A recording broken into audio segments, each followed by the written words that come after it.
ensina-se em sonhos, em visões nocturnas, quando o sono profundo cai sobre os homens, ao dormirem em suas camas. Então ele abre o ouvido dos homens e sela sua instrução. Este passagem lembra que as vigílias nocturnas são frequentemente utilizadas por Deus para comunicar-se, transmitindo sabedoria, guia e conforto. Ao longo das Escrituras, vemos como estas horas aparentemente ordinárias foram momentos extraordinários para grandes encontros com Deus. Um dos relatos mais antigos encontra-se em 1 Samuel 3, onde o jovem Samuel escutou a voz de Deus pela primeira vez durante a noite. Embora ao princípio confundisse essa voz com a de Eli, seu mentor, Samuel finalmente entendeu que era o Senhor quem o chamava. Fala, Senhor, que teu servo escuta. 1 Samuel 3:10 respondeu, marcando o início de um ministério profético que transformaria toda uma nação. Esta história ilustra que Deus pode escolher os momentos de maior quietude para revelar-se a nós e que é crucial responder com um coração disposto. Na vida cotidiana, muitos de nós passamos nossos dias ocupados, com nossas mentes abarrotadas de responsabilidades, preocupações e distrações. Este ritmo frenético pode fazer que seja difícil escutar a suave voz de Deus. Por isso, momentos como o despertar inesperado na madrugada podem ser um convite divino. Em Salmos 46:10, o Senhor diz: estejam quietos, reconheçam que eu sou Deus. Este chamado à quietude não se refere apenas ao corpo, mas também à mente e ao espírito. Nessas horas solitárias, Deus pode usar o silêncio para aproximar-se de nós de maneira única, guiando-nos através de sua palavra e seus sussurros. O significado espiritual das vigílias nocturnas também se encontra no exemplo de Jesus. Em Marcos 1:35, disse que muito de madrugada, quando ainda estava escuro, Jesus levantou-se, saiu da casa e foi a um lugar solitário, onde se pôs a orar. Este hábito de buscar a Deus nas primeiras horas do dia não era casualidade, mas uma mostra da importância de separar tempo para uma comunhão íntima com o Pai. Se o próprio Filho de Deus necessitava destes momentos de conexão, quanto mais nós. Além disso, a hora em que despertamos pode ter implicações espirituais mais profundas do que imaginamos. No contexto bíblico, a madrugada era considerada um tempo de vigilância e preparação. Em Êxodo 14:24, lê-se que foi na vigília da manhã, quando o Senhor olhou ao exército egípcio e o confundiu, assegurando a vitória para os israelitas. Este passagem mostra que nas primeiras horas do dia, Deus pode estar agindo de maneiras que não sempre compreendemos de imediato. Estes momentos podem ser oportunidades para alinharmos-nos com seu propósito, preparando-nos para enfrentar os desafios com sua força. Há quem testifique que, ao despertar nestas horas, sentiram uma paz inexplicável, uma sensação de que Deus estava chamando-os a orar ou simplesmente a estar em sua presença.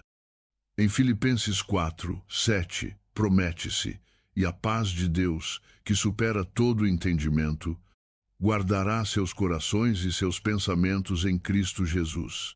Este tipo de paz pode ser um sinal de que Deus está agindo em nós, mesmo enquanto descansamos.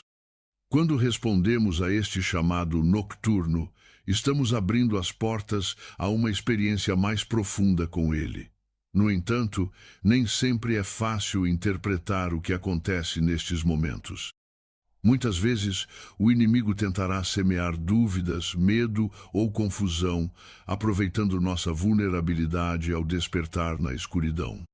É importante lembrar que Deus não é um Deus de confusão, mas de paz, como se afirma em 1 Coríntios 14:33. Se alguma vez te sentes inquieto ao despertar na madrugada, a melhor resposta é recorrer à oração. A oração não só nos ajuda a encontrar clareza, mas também fortalece nossa relação com Deus e nos protege das estratégias do inimigo. Um exemplo poderoso da importância de orar na madrugada encontra-se no Salmo 119. 62. À meia-noite levanto-me para te agradecer pelos teus justos juízos. Este versículo reflete como os salmistas entendiam o valor espiritual de buscar a Deus em qualquer momento do dia ou da noite. Este acto de louvor nocturno não só era uma expressão de gratidão, mas também uma forma de fortalecer seu espírito em meio às dificuldades. Nas nossas próprias vidas, podemos adoptar esta prática ao responder com uma oração específica quando nos despertamos entre as 3 e as 4 da manhã. Esta oração não precisa ser complexa nem longa, mas deve estar cheia de sinceridade e fé. Por exemplo, podes começar com uma simples declaração: Senhor, estou aqui para escutar tua voz. Fala ao meu coração e guia-me em teu propósito. Este acto de abertura não só demonstra nossa disposição para escutar a Deus, mas também nos ajuda a cultivar uma atitude de dependência e confiança nele. À medida que estas vigílias nocturnas se convertem num hábito, também podemos aproveitar para meditar na sua palavra. Versículos como Jeremias 33:3 nos convidam a buscar a Deus ativamente. Clama a mim, e eu te responderei, e te mostrarei coisas grandes e ocultas que não sabes.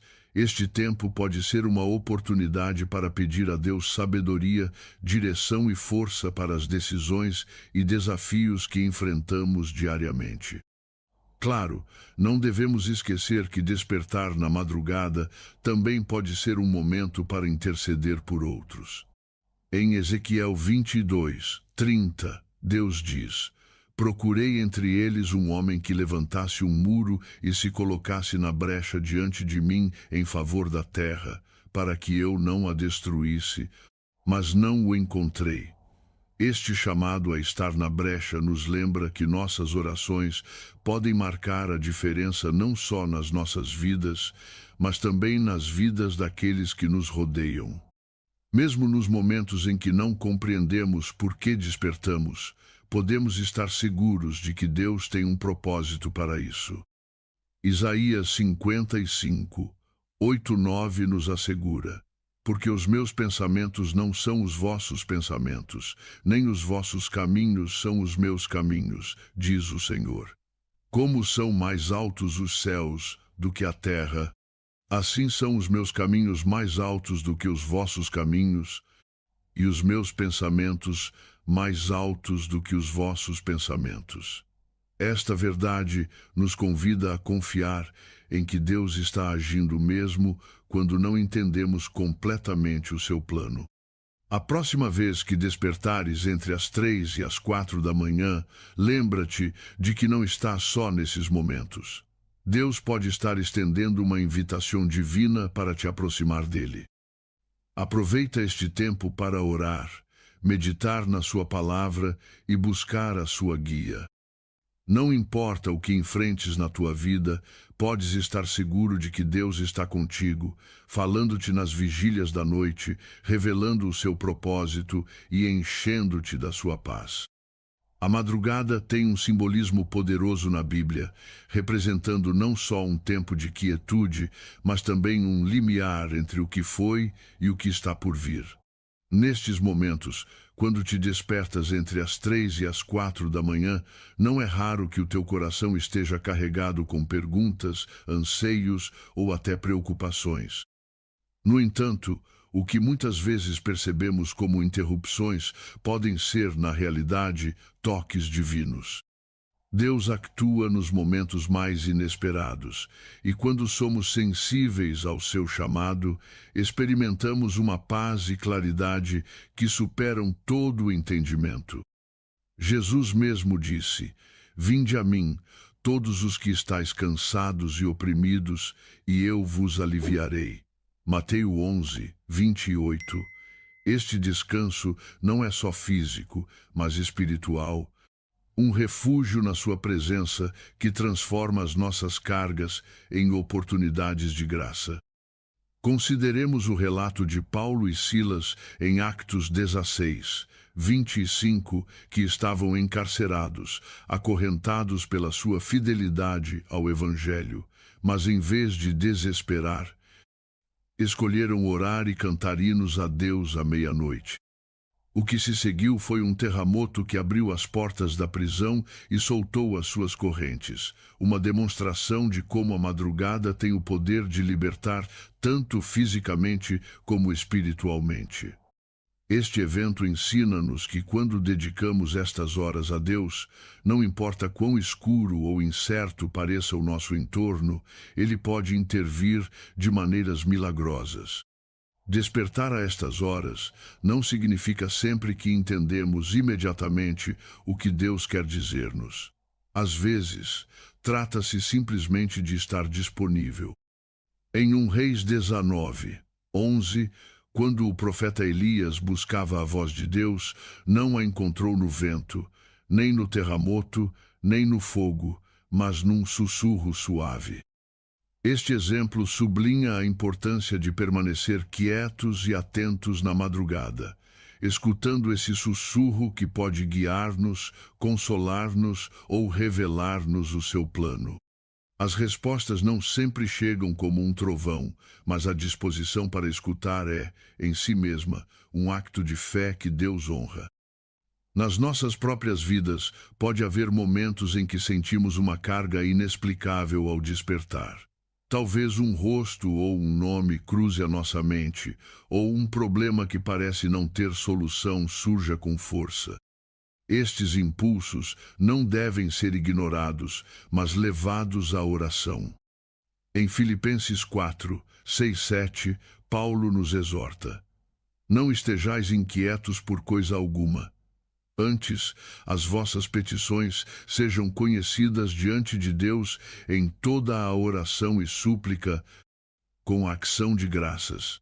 Este tipo de oração não só nos alivia, mas também pode interceder poderosamente pelos que nos rodeiam, impactando vidas de maneiras que talvez nunca cheguemos a ver.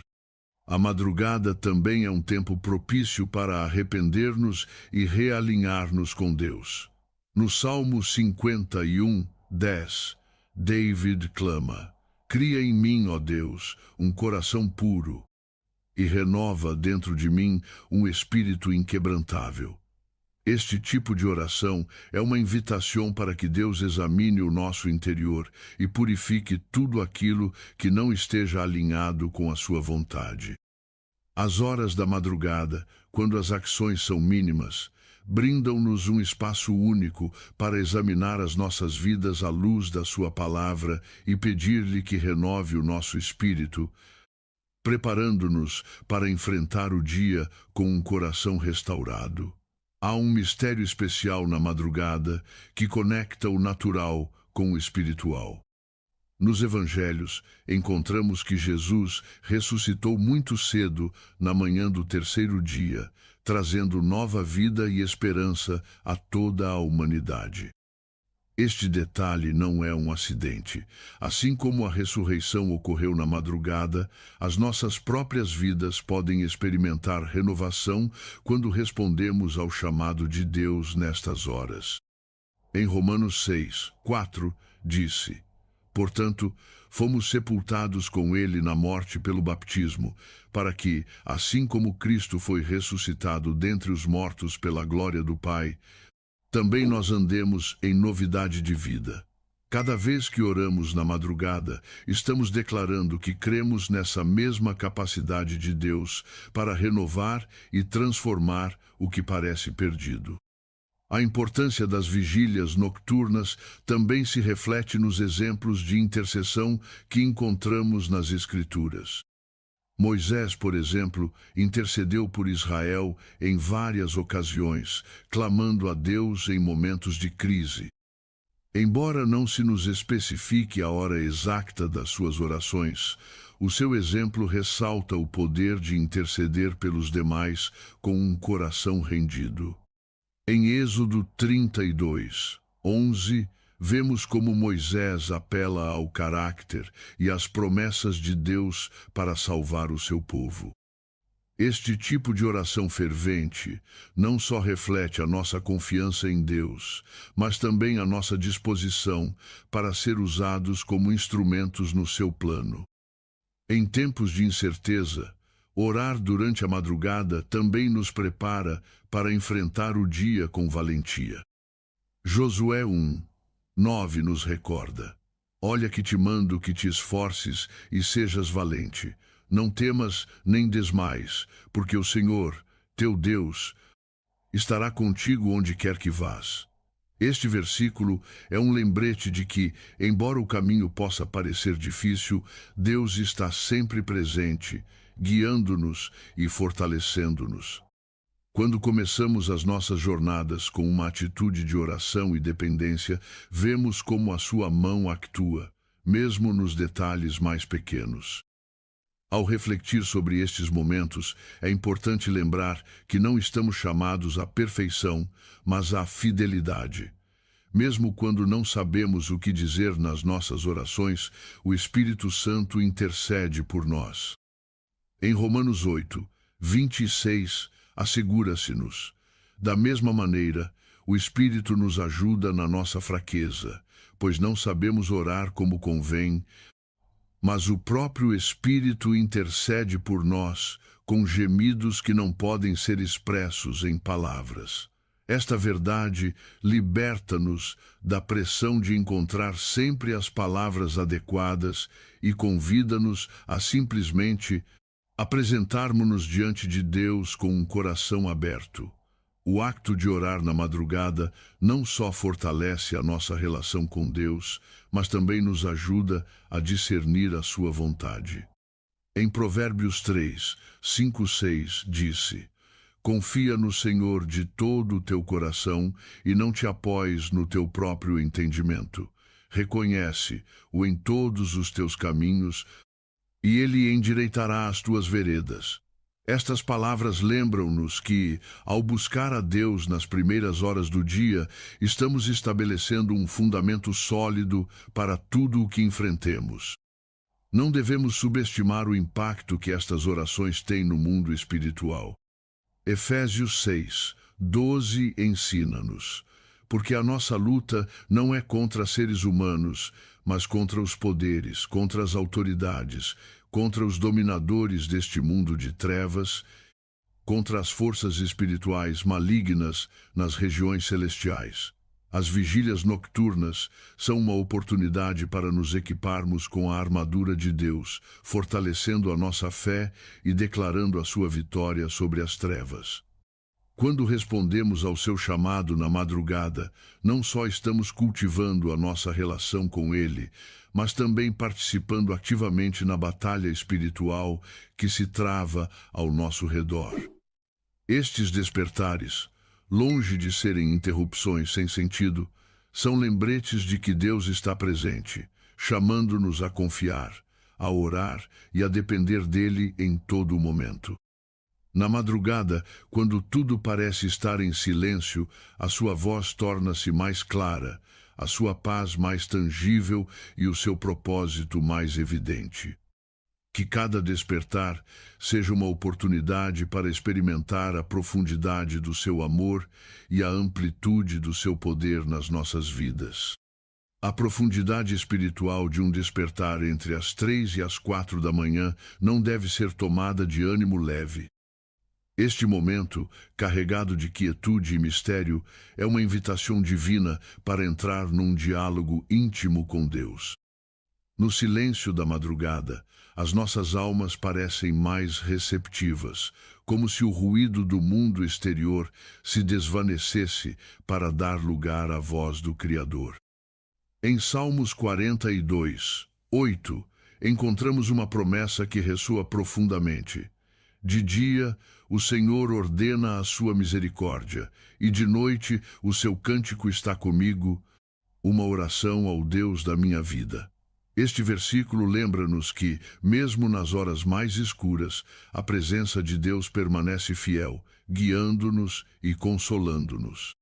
De encontros transformadores com Deus, Jacob, em Gênesis 32, 24-30, lutou com um homem até o amanhecer numa experiência que mudou o curso da sua vida. Esta luta não só marcou o seu corpo com uma ferida física, mas também transformou a sua identidade, dando-lhe um novo nome, Israel. Este relato é um poderoso lembrete de que nos momentos de maior vulnerabilidade, Deus pode estar moldando-nos. Esse inexplicável no teu coração nesses momentos, a oração torna-se a ponte que liga as nossas perguntas às respostas de Deus. Jeremias 33, 3 convida-nos: clama a mim, e eu te responderei, e te mostrarei coisas grandes e ocultas que não sabes. Este chamado não é uma simples sugestão, mas uma garantia de que Deus está disposto a revelar-se quando o buscamos com sinceridade. Mesmo quando as nossas palavras falham, a disposição do nosso espírito é suficiente para que ele atue nas nossas vidas.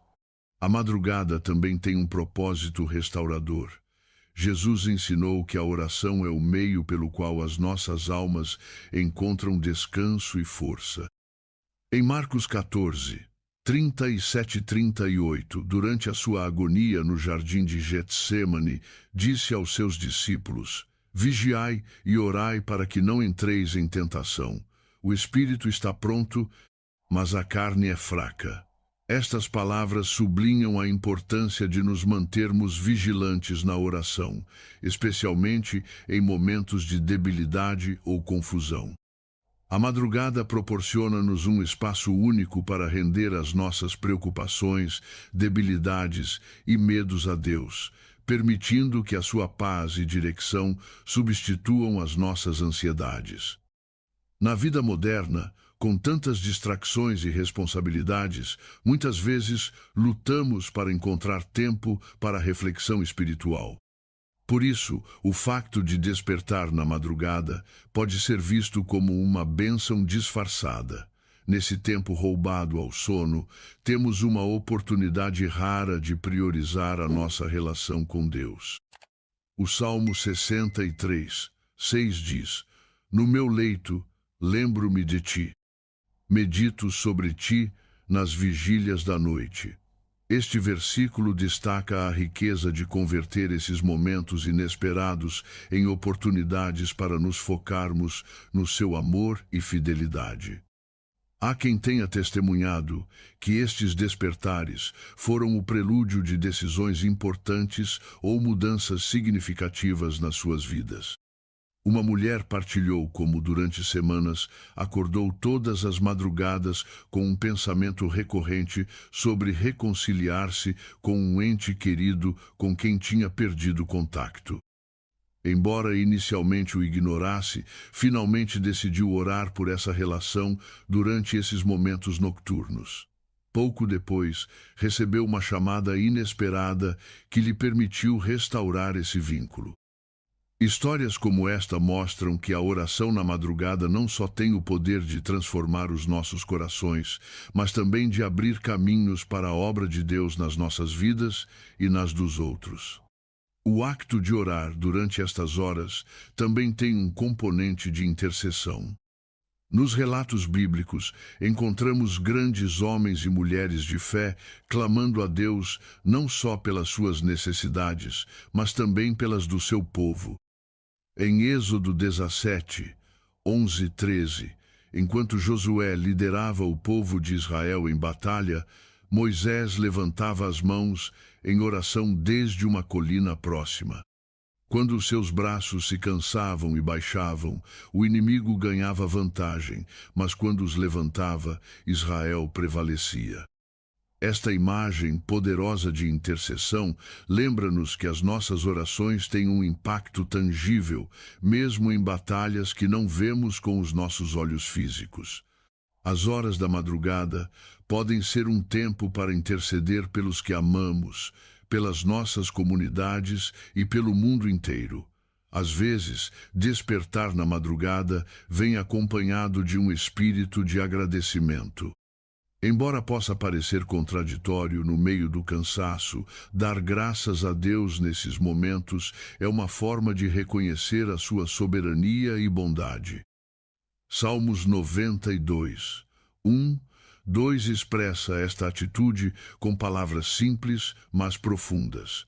É bom dar graças ao Senhor, cantar louvores ao teu nome, ó Altíssimo, anunciar pela manhã a tua misericórdia e a tua fidelidade pelas noites. Este tipo de gratidão, mesmo no aparente silêncio da madrugada, conecta-nos com a certeza de que Deus está no controle, agindo nas nossas vidas de maneiras que às vezes não compreendemos. Os despertares nocturnos também podem ser um momento para buscar direção e propósito.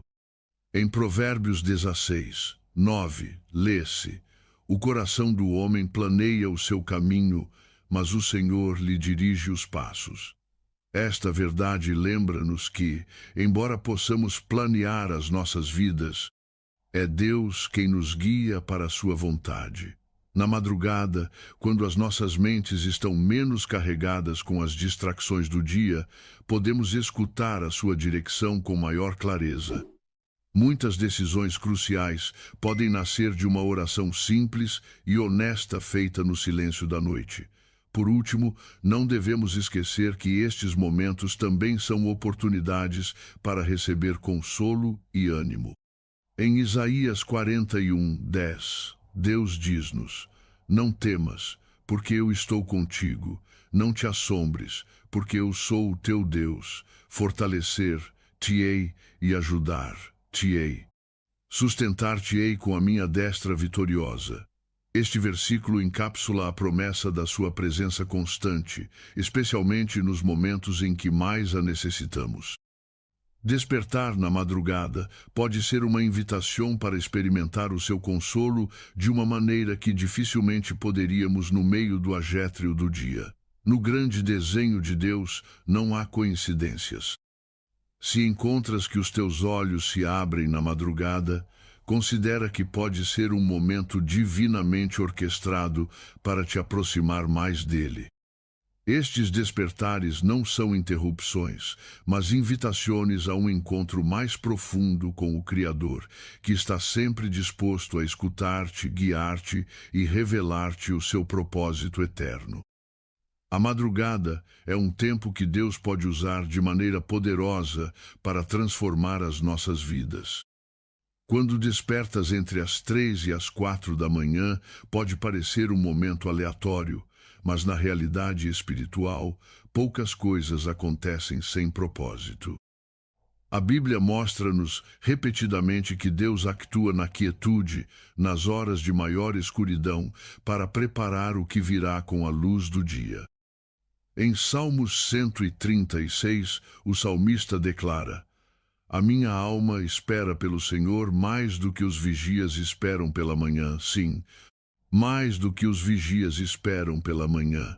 Este passagem reflete uma expectativa ativa, uma busca intencional da presença de Deus nesses momentos em que o mundo está em silêncio, mas o céu está cheio de atividade divina. Um dos momentos mais significativos na história bíblica, que conecta a noite com um despertar divino, é o relato de Pedro em Atos 12. Pedro estava encarcerado, acorrentado entre 2 guardas, aparentemente sem esperança de escape. No entanto, enquanto a igreja orava fervorosamente por ele, um anjo do Senhor apareceu na noite, despertou-o e libertou-o de maneira milagrosa em meio à madrugada. O que parecia ser um final iminente transformou-se num novo começo. Este relato mostra-nos que as noites mais escuras podem ser cenários para os milagres mais brilhantes. Do mesmo modo, quando te despertas inesperadamente na madrugada, pode ser uma invitação a experimentar uma intervenção divina na tua vida ou na vida de alguém por quem estás chamado a interceder. Há algo na madrugada que permite uma conexão mais profunda com o Espírito. Em Lamentações 3, 22, 23, lembra-se-nos que por causa das misericórdias do Senhor é que não somos consumidos, porque as suas misericórdias não têm fim, são renovadas cada manhã. Grande é a tua fidelidade. Este versículo sublinha que o início do dia não é apenas uma mudança no relógio, mas uma renovação das misericórdias de Deus. Quando te despertas durante estas horas, é uma oportunidade para entrar nesse pacto de fidelidade e ser renovado, fortalecendo a tua fé e a tua perspectiva. Ao longo da Bíblia, a oração na madrugada é apresentada como um acto de entrega e dependência. Em Gênesis 28, Jacob teve uma visão de uma escada que conectava o céu com a terra, com anjos subindo e descendo, enquanto Deus lhe falava e renovava o seu pacto com ele. Este sonho não foi apenas um momento sobrenatural, mas um lembrete de que Deus está ativo nas nossas vidas, mesmo enquanto descansamos.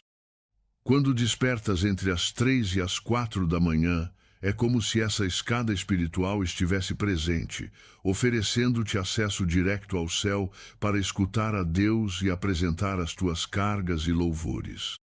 O acto de orar durante a madrugada também pode ser uma resposta ao chamado de Deus para interceder pelos demais. A intercessão é uma forma de amor que transcende as palavras, um acto de colocarmos-nos na brecha por aqueles que estão enfrentando batalhas que talvez nunca conheçamos por completo. Em Ezequiel 22, 30, Deus diz: procurei entre eles um homem que levantasse um muro e se colocasse na brecha diante de mim em favor da terra, para que eu não a destruísse, mas não o encontrei. Este versículo reflete o desejo de Deus de que o seu povo se levante como intercessores, orando pela proteção, cura e redenção dos demais. Nas horas da madrugada, este chamado pode ser especialmente claro, como se o Espírito Santo nos movesse a orar com intensidade e propósito por situações que só Ele conhece. Despertar na madrugada também pode ser um tempo para render preocupações específicas a Deus. Estas horas silenciosas têm um poder único para trazer clareza e direção, permitindo-nos examinar as nossas vidas sob a luz da sua palavra. Em Salmos 37, 5, exorta-se: entrega o teu caminho ao Senhor, confia nele, e ele tudo fará. Este acto de confiança não é passivo, mas uma decisão ativa de deixar as nossas cargas nas suas mãos, sabendo que Ele está agindo, mesmo quando não o vemos. Na madrugada, quando o ruído e a pressa do dia ainda não começaram, é mais fácil concentrarmos-nos nesta entrega, permitindo que a sua paz encha os nossos corações. Nas nossas próprias experiências, pode ser útil refletir sobre como a oração na madrugada impactou a nossa relação com Deus e a nossa vida cotidiana. Uma mulher partilhou que, durante uma temporada difícil da sua vida, começou a despertar entre as 3 e as 4 da manhã com um sentimento persistente de inquietação. Inicialmente, atribuiu ao estresse, mas ao decidir orar nesses momentos, começou a sentir uma paz inexplicável. Com o tempo, deu-se conta de que essas horas de oração eram um presente de Deus, um espaço para fortalecer a sua fé e receber direção em meio às incertezas. Esta experiência transformou a sua perspectiva, ajudando a ver a madrugada não como uma interrupção, mas como uma oportunidade para se conectar mais profundamente com o seu Criador. Nas Escrituras, também vemos que o despertar na madrugada pode estar relacionado com a preparação para algo maior. Em Josué 3, 5, antes de atravessar o rio Jordão, Josué disse ao povo: santificai-vos, porque amanhã o Senhor fará maravilhas entre vós. Este chamado à santificação é um lembrete de que Deus frequentemente utiliza a preparação espiritual para abrir caminho para as suas obras milagrosas. As horas da madrugada podem ser um tempo de santificação pessoal, um espaço para refletir sobre as áreas das nossas vidas que precisam alinhar-se com a sua vontade, preparando-nos para receber as suas bênçãos e enfrentar os seus desafios com valentia. Ao orar na madrugada, também estamos seguindo o exemplo de Jesus, que buscava o Pai nas primeiras horas do dia. Em Marcos 1:35, disse: muito de madrugada, quando ainda estava escuro, Jesus levantou-se, saiu da casa e foi a um lugar solitário, onde se pôs a orar. Este hábito de Jesus ensina-nos a importância de priorizar a comunhão com Deus, especialmente antes de enfrentar as exigências do dia. Se o próprio Filho de Deus necessitava destes momentos de conexão, quanto mais nós, na nossa humanidade limitada, precisamos buscar a sua guia e força. O despertar na madrugada também pode ser uma oportunidade para experimentar o consolo de Deus em momentos de angústia. Em Salmos 34:18, assegura-se: perto está o Senhor dos que têm o coração quebrantado e salva-os de espírito contrito. Estas palavras são um lembrete de que, nas nossas horas de maior vulnerabilidade, Deus está mais perto do que imaginamos, oferecendo a sua paz e a sua presença como um refúgio seguro. As lágrimas que se derramam na madrugada não são ignoradas por Ele. Cada oração, cada sussurro é ouvido e valorizado. Em última instância, estes despertares são uma invitação a lembrar quem é Deus e quem somos nós em relação a Ele. Em Isaías 40:31, promete-se: mas os que esperam no Senhor renovarão as suas forças, subirão com asas como águias, correrão e não se cansarão, caminharão e não se fatigarão. Este versículo realça o propósito e o poder de buscar a Deus na madrugada. Não só renovamos as nossas forças físicas e espirituais, mas também encontramos a perspectiva e o propósito para enfrentar cada dia com esperança e determinação. Quando despertares entre as 3 e as 4 da manhã, lembra-te de que não estás só. É um momento sagrado, um tempo em que o céu parece mais próximo e Deus está esperando para encontrar-se contigo. Aproveita este espaço para orar, louvar e descansar na sua presença, confiando que Ele está agindo na tua vida de maneiras que ainda não podes compreender por completo. Estes momentos podem marcar uma diferença eterna, não só na tua vida, mas também nas vidas que tocas através das tuas orações e da tua fé. A madrugada, esse momento silencioso entre a escuridão da noite e a promessa de um novo amanhecer, tem um significado espiritual profundo que não sempre percebemos à primeira vista. Quando te despertas entre as 3 e as 4 da manhã, pode parecer uma interrupção do descanso, mas no âmbito espiritual pode ser uma chamada divina para buscar a presença de Deus. Em Salmos 139:16, encontramos uma verdade poderosa. Os teus olhos viram o meu corpo ainda informe, e no teu livro todas estas coisas foram escritas, as quais iam sendo formadas, quando nem ainda uma delas havia.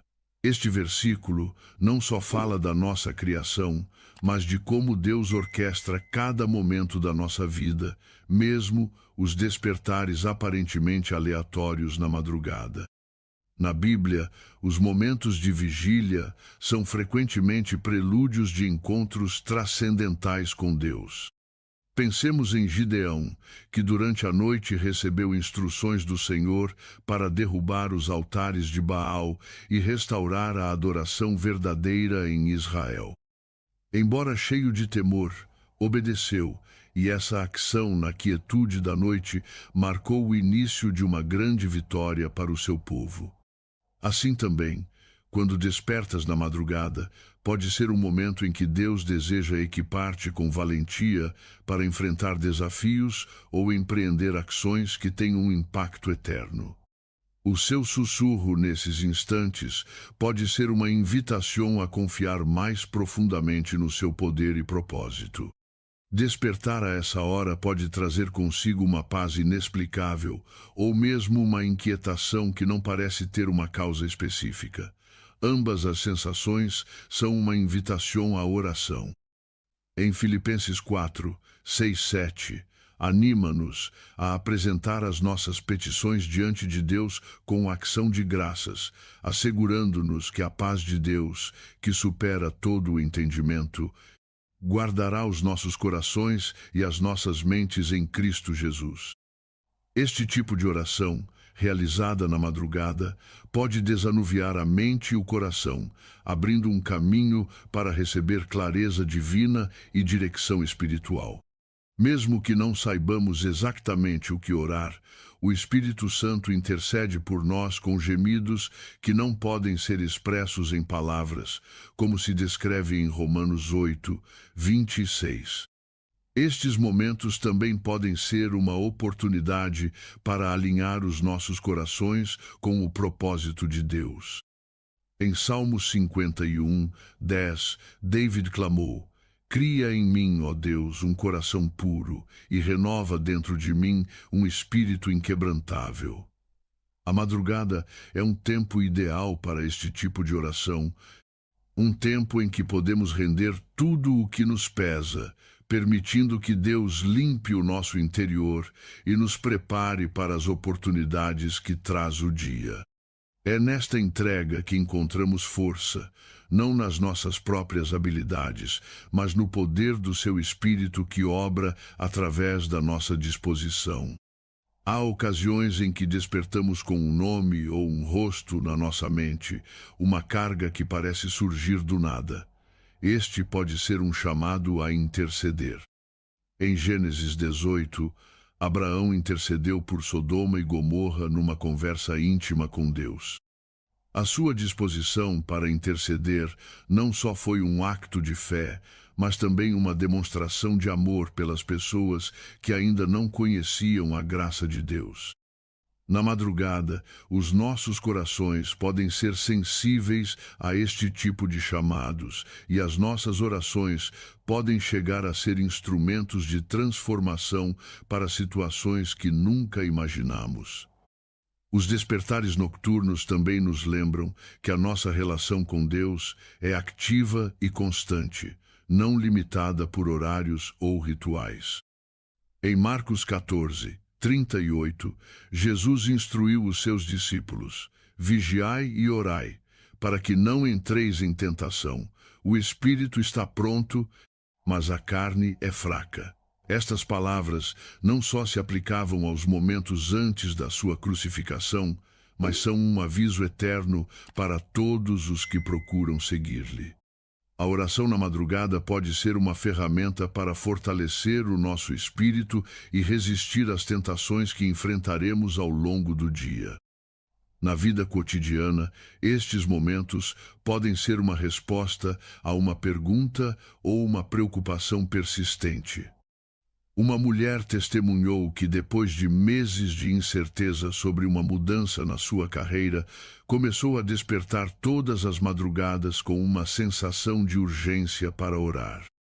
Através dessas orações, encontrou a direção que necessitava, assim como uma paz que lhe permitiu tomar uma decisão com confiança.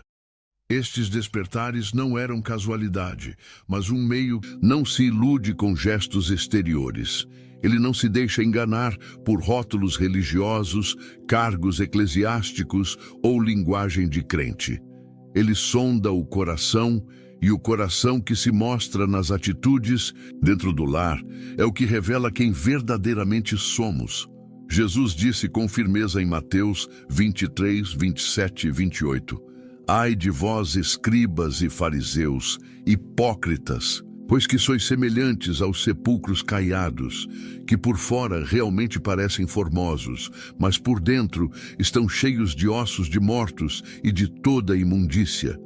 Assim também, vós exteriormente pareceis justos aos homens, mas interiormente estáis cheios de hipocrisia e de iniquidade. Essa palavra não foi dita para descrentes, mas para homens religiosos, homens que sabiam a lei, que conheciam as tradições, que lideravam cultos e jejuavam. E mesmo assim, Jesus os confronta como mentirosos espirituais, porque sua religião não havia alcançado o coração. E é isso que acontece com muitos hoje. Têm um discurso bonito, sabem as canções de cor, participam dos ministérios da igreja, mas não permitem que a palavra transforme seus comportamentos mais íntimos. São pacientes com os irmãos na congregação, mas grosseiros com o cônjuge. São educados com o pastor, mas impacientes com os filhos. Falam de amor no púlpito, mas vivem com rancor na sala de jantar. São esses os que enganam a si mesmos, porque julgam sua espiritualidade por aparências, e não pela obediência prática a Cristo. A verdade é simples, mas dura. A espiritualidade autêntica se revela no lar. É lá que a fé é provada, que o fruto do Espírito é testado, que o caráter cristão é evidenciado. Não é nas luzes da igreja, mas nas sombras do cotidiano, que a verdadeira conversão se manifesta. Deus não se impressiona com rituais. Ele busca arrependimento, ele busca verdade, ele busca transformação.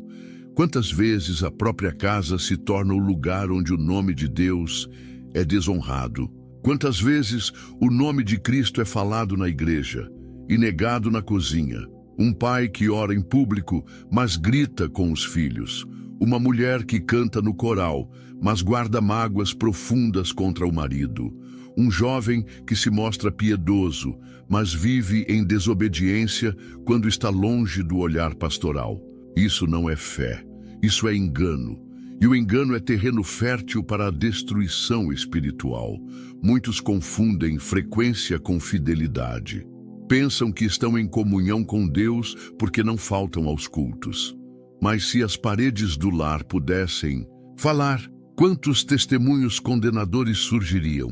Deus vê tudo, nada está oculto aos seus olhos, e Ele não compartilha sua glória com a falsidade. A igreja pode aplaudir, os irmãos podem admirar, mas se o coração está longe, Deus rejeita o sacrifício. Foi assim com Caim, foi assim com os fariseus. E será assim com todo aquele que tenta viver uma fé que impressiona os homens, mas entristece o espírito. O profeta Isaías escreveu, em nome do Senhor: Este povo se aproxima de mim com a sua boca e me honra com os seus lábios, mas o seu coração está longe de mim. Isaías 29:13. E Jesus citou esse mesmo versículo ao confrontar os religiosos do seu tempo, porque não é de hoje que o homem tenta parecer o que não é. Desde o Éden, o ser humano tenta cobrir com folhas aquilo que só o sangue de Cristo pode lavar. Tentamos maquiar a vida com aparência de santidade, quando o que Deus quer é sinceridade, arrependimento, humildade. É necessário rasgar o coração, não as vestes. É necessário que a luz de Cristo penetre os cômodos da nossa vida, inclusive aqueles que mantemos trancados, longe dos olhos dos outros. Não há fé verdadeira sem transparência diante de Deus. Não há culto agradável se o altar do lar está em ruínas.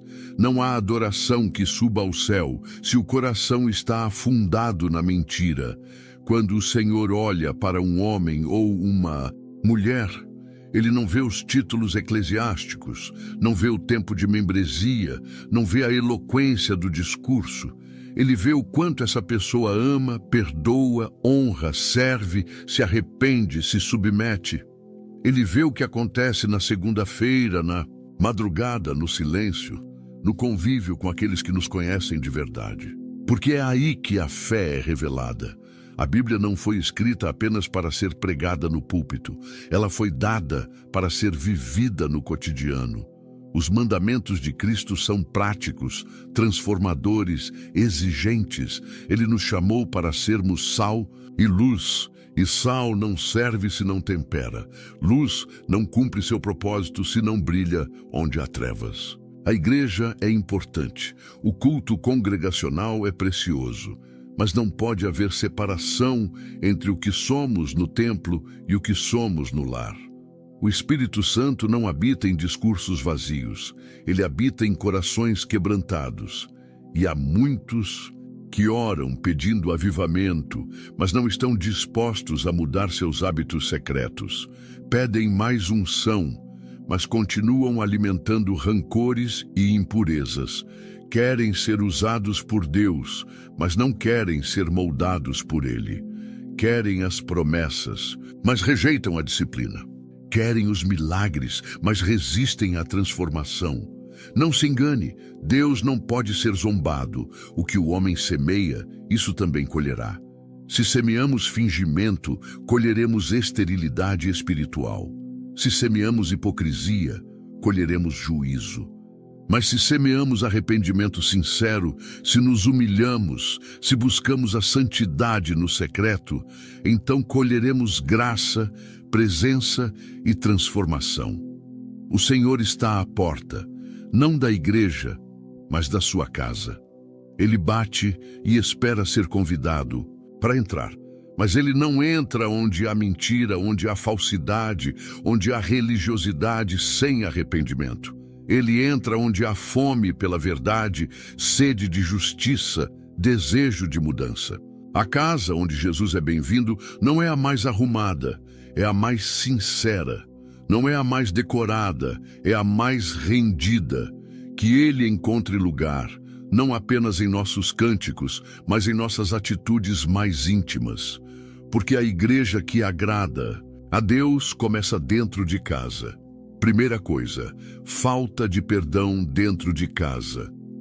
A falta de perdão é uma prisão invisível que transforma o lar em um ambiente hostil, carregado de tensões silenciosas e feridas abertas que nunca cicatrizam. É possível estar com os pés dentro da igreja, com os lábios entoando louvores, e ainda assim carregar correntes pesadas de mágoa contra aqueles que estão sob o mesmo teto. E é aqui que a fé perde seu brilho, onde a espiritualidade começa a se apagar. Porque ninguém pode viver cheio do Espírito Santo enquanto o coração estiver cheio de ressentimento. Não existe paz onde o perdão foi banido. E muitos dos problemas espirituais enfrentados por cristãos dentro da própria casa têm uma raiz clara: o coração endurecido que se recusa a perdoar. Jesus foi claro em sua parábola registrada em Mateus 18, 21, 35. Um servo que devia uma fortuna ao rei foi perdoado por misericórdia. Mas ao sair, ele se encontrou com um companheiro que lhe devia uma quantia muito menor. Em vez de perdoar, ele agarrou o homem pela garganta e o lançou na prisão. Quando o rei soube, ficou indignado. E o final da parábola é um alerta aterrador. O servo perverso foi entregue aos verdugos até que pagasse toda a dívida. E Jesus conclui: assim também vos fará meu Pai Celestial, se do coração não perdoardes cada um a seu irmão. Isso não é simbólico, é literal. O perdão que recebemos de Deus só faz sentido se Ele nos transforma a ponto de oferecermos a outros aquilo que recebemos: misericórdia. Quem se recusa a perdoar não entendeu o Evangelho, porque o Evangelho é graça imerecida. É a notícia de que fomos perdoados quando merecíamos condenação. É a prova viva de que Deus preferiu a reconciliação ao castigo.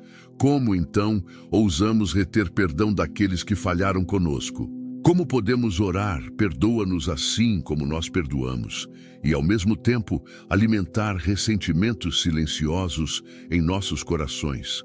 A falta de perdão não apenas destrói lares, ela impede a presença ativa de Deus naquele ambiente. O Espírito Santo não habita onde há barreiras erguidas pelo orgulho. E muitas orações não são ouvidas não por falta de fé, mas por excesso de rancor. Pedro escreve em 1 Pedro 3,7 que até mesmo as orações podem ser impedidas por causa de desentendimentos no lar. Isso não é uma metáfora, é uma verdade espiritual. Deus se importa com a maneira como tratamos os nossos. Deus observa como lidamos com ofensas, com falhas, com erros daqueles que vivem conosco. Guardar mágoas é como cultivar ervas venenosas no jardim do coração. Por fora, tudo pode parecer bonito, a fachada religiosa pode estar impecável, mas no íntimo, há raízes de amargura que crescem silenciosamente e contaminam tudo ao redor. E a casa, que deveria ser um abrigo de paz, torna-se um campo de batalha entre silêncios pesados, palavras ferinas e olhares cheios de culpa e acusação. Quantos casamentos estão aprisionados não por adultério, não por deslealdade, mas pela incapacidade de liberar perdão? Quantos filhos crescem feridos porque os pais se recusaram a pedir perdão por palavras ditas no calor do momento? Quantos irmãos em Cristo convivem lado a lado, mas com corações distantes, porque ninguém teve coragem de dar o primeiro passo? O orgulho é uma muralha. O perdão é a chave que a derruba. Perdoar não é esquecer. Perdoar não é fingir que não houve dor. Perdoar é escolher não reter a dívida. É abrir mão do direito de vingança. É declarar: eu fui perdoado por um Deus santo, por isso eu decido perdoar. E essa decisão liberta. Ela abre espaço para que o Espírito Santo volte a se mover. Onde há perdão, há cura. Onde há reconciliação, há restauração. Onde há misericórdia, Deus planta um altar e faz morada. Jesus não perdoou os nossos pecados com indiferença. Ele pagou o preço na cruz. O perdão tem custo, sempre tem. É um ato de rendição, é um sacrifício, mas é também um ato de imitação de Cristo. Toda vez que escolhemos perdoar, estamos nos tornando mais parecidos com o nosso Salvador. Estamos dizendo ao mundo: o amor é maior do que a ofensa. O lar que não pratica o perdão vira campo de influência demoníaca, porque onde há ódio, onde há divisão, onde há dureza de coração, ali há trevas. Efésios 4, 26, 27 nos adverte: irai-vos e não pequeis, não se ponha o sol sobre a vossa ira, nem deis lugar ao diabo. Cada mágoa alimentada, cada conversa evitada, cada desculpa protelada é uma porta aberta para o inimigo habitar dentro do lar. E ele não vem sozinho. Ele traz confusão, desconfiança, frieza espiritual e, pouco a pouco, destruição. O lar cristão deve ser um lugar onde o perdão é cultivado diariamente. Porque somos humanos, vamos falhar. Vamos decepcionar, vamos pecar uns contra os outros, mas se não houver espaço para a reconciliação, a graça será sufocada. A verdade é que todos nós precisamos de perdão constantemente, e aquele que mais recebe da parte de Deus deve ser o primeiro a oferecer aos outros. Muitos estão doentes espiritualmente, emocionalmente, até fisicamente, porque não conseguem liberar perdão. Carregam um fardo que não foram chamados a carregar. E Jesus continua dizendo: vinde a mim todos os que estão cansados e sobrecarregados, e eu vos aliviarei. Mateus 11, 28. Esse alívio começa quando soltamos o peso da mágoa, quando abrimos mão da justiça própria e permitimos que o amor cubra a multidão de pecados. O perdão muda atmosferas, ele restaura casamentos, reconstrói amizades, renova alianças e abre os céus sobre o lar. A maior prova de maturidade espiritual não é quanto você ora em público, mas quanto você se humilha em casa para pedir ou oferecer perdão.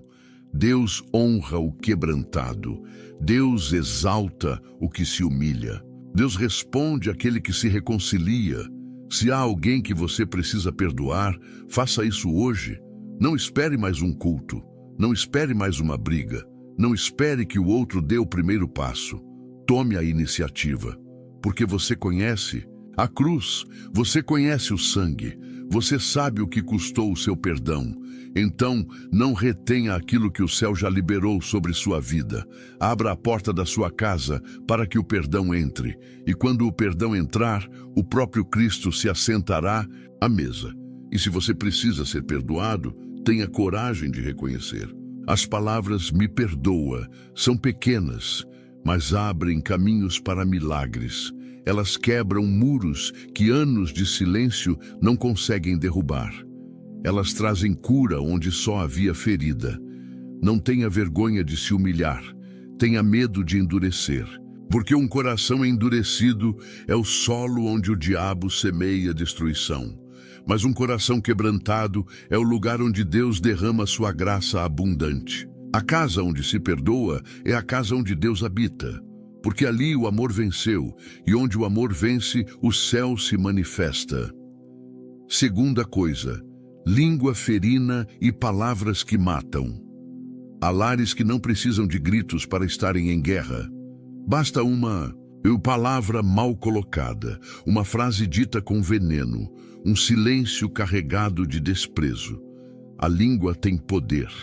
A Bíblia não exagera quando afirma, em Provérbios 18:21, que a morte e a vida estão no poder da língua. E se isso é verdade, então, cada palavra que sai da nossa boca tem o potencial de edificar ou destruir. Muitos cristãos não cometem adultério, não roubam, não matam, mas assassinam diariamente o ânimo, a dignidade e a paz das pessoas com quem convivem através de palavras duras, acusações, ironias e desprezo. Você pode levantar as mãos no culto e cantar com fervor, mas se na sua casa suas palavras esmagam, humilham e causam medo, então há algo profundamente errado na sua caminhada espiritual. Porque aquilo que falamos em casa revela quem realmente somos. O lar é o termômetro da nossa fé. É ali, longe dos olhos dos irmãos, que mostramos se o fruto do Espírito realmente habita em nós. E esse fruto começa a se manifestar na forma como usamos a língua, como falamos com o cônjuge, como corrigimos os filhos, como tratamos os mais fracos, como reagimos quando estamos irritados ou contrariados. As palavras têm peso eterno. Jesus disse que daremos conta de cada palavra frívola que pronunciarmos, Mateus 12:36. Isso inclui aquela ironia que parecia uma piada, mas feriu profundamente. Inclui aquela crítica que parecia um conselho, mas que esmagou o coração de quem ouviu. Inclui o silêncio carregado de frieza, que comunicou rejeição mais do que 1000 insultos. Deus vê tudo isso, Deus ouve. E Ele sonda não apenas o que foi dito, mas o espírito com que foi dito. Há palavras que adoecem o coração. Um marido que com constância diminui a esposa, destrói a alma dela. Uma mãe que sem perceber vive dizendo ao filho que ele é burro, inútil ou vergonha, está semeando feridas que ecoarão pela vida inteira. Um filho que com grosseria responde aos pais, está pisando sobre o mandamento que traz promessa. A língua ferina é uma arma. E muitos têm vivido com o lar em ruínas porque não aprenderam a dominar essa arma. Se o inimigo quiser destruir uma família, ele não precisa começar por fora. Basta encontrar dentro dela alguém que fala sem sabedoria e sem amor. O apóstolo Tiago diz que a língua é como um fogo que incendeia todo o corpo, um mundo de iniquidade. Tiago 3:6. Ele também afirma que com ela bendizemos a Deus e com ela amaldiçoamos os homens, feitos à semelhança de Deus. E conclui dizendo: meus irmãos, não convém que estas coisas sejam assim. Tiago 3:10. Há crentes que falam em línguas no culto, mas com a mesma boca ferem os seus em casa. Há pregadores que falam com unção no altar, mas com arrogância dentro do lar. Isso é incoerência espiritual. Isso é uma contradição que entristece o Espírito Santo. Jó, em meio à sua dor, ao perder tudo, ao ser injustamente acusado, não pecou com os lábios. Isso é grandioso, porque muitos usam a dor como justificativa para explodir. Mas Jó nos ensina que até mesmo no sofrimento é possível controlar a língua. Quando a esposa o pressionou a amaldiçoar a Deus, ele respondeu com sabedoria e firmeza, sem ofensa, sem insulto, sem ódio. E Deus viu, Deus ouviu, e Deus o honrou. Você pode jejuar, orar, ser dizimista, mas se sua boca é um instrumento de destruição dentro do seu lar, você está vivendo uma espiritualidade incompleta, porque a verdadeira adoração não começa no domingo, ela começa na segunda, quando você escolhe falar com graça, com paciência, com amor. O culto mais poderoso que você pode oferecer a Deus começa com o tom da sua voz em casa. Começa com a escolha de edificar e não destruir. Começa quando você se recusa a ser um canal de morte dentro da própria família. Palavras podem levantar alguém de uma cova emocional. Um "eu acredito em você" pode curar anos de rejeição. Um "me perdoa, eu errei" pode restaurar relacionamentos que pareciam condenados. Um "obrigado" pode reacender a chama no coração de quem estava se apagando por falta de reconhecimento. E, acima de tudo, um "eu te amo" sincero, vindo de um coração transformado, pode fazer com que a presença de Deus volte a reinar onde antes só havia silêncio e mágoa. Mas isso exige humildade. Domar a língua exige um coração submisso ao Espírito Santo. Porque, como disse Jesus, a boca fala do que está cheio o coração. Lucas 6,45. Se há veneno nas palavras, é porque há amargura no coração. Se há acusações, é porque há orgulho. Se há zombaria, é porque falta temor. Deus quer mudar não apenas a nossa fala, mas a fonte da qual ela brota. Ele quer curar o nosso interior, para que o que sai da nossa boca seja bênção e não maldição. Há maridos que precisam reaprender a falar com ternura. Há esposas que precisam reaprender a falar com honra. Há pais que precisam reaprender a falar com paciência. Há filhos que precisam reaprender a falar com respeito. E tudo isso começa com uma decisão, a de colocar a língua sob o controle do Espírito Santo, de reconhecer que cada palavra tem poder e que uma casa onde se fala com graça é uma casa onde Deus se manifesta. O lar que deseja ser cheio da presença de Deus deve ser um lar onde as palavras são temperadas com sal, como diz Colossenses 4:6. Isso não significa que nunca haverá confrontos ou correções, mas que até mesmo nesses momentos a verdade será dita com amor, com sabedoria, com compaixão, porque o objetivo nunca será humilhar, mas edificar. Nunca será destruir, mas restaurar. E se hoje o seu lar está ferido por palavras malditas que foram lançadas no calor da raiva, saiba que há restauração para isso. Mas ela começa com arrependimento, começa com confissão, começa com um novo compromisso de usar a boca não mais como arma, mas como instrumento de cura.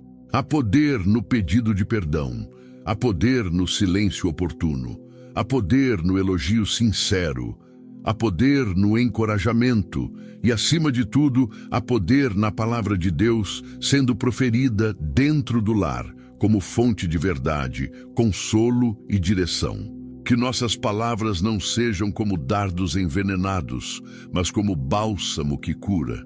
Que nosso falar revele quem habita em nós, e que nossas casas deixem de ser campos de batalha e se tornem altares de adoração. onde cada frase, cada conselho, cada resposta seja uma ponte para a reconciliação e nunca um muro para a divisão. Porque o Espírito Santo não habita em meio a insultos, mas onde há palavras de vida. Terceira coisa, a dupla vida que Deus detesta. Existem pessoas que aprenderam a atuar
I chase the spark I miss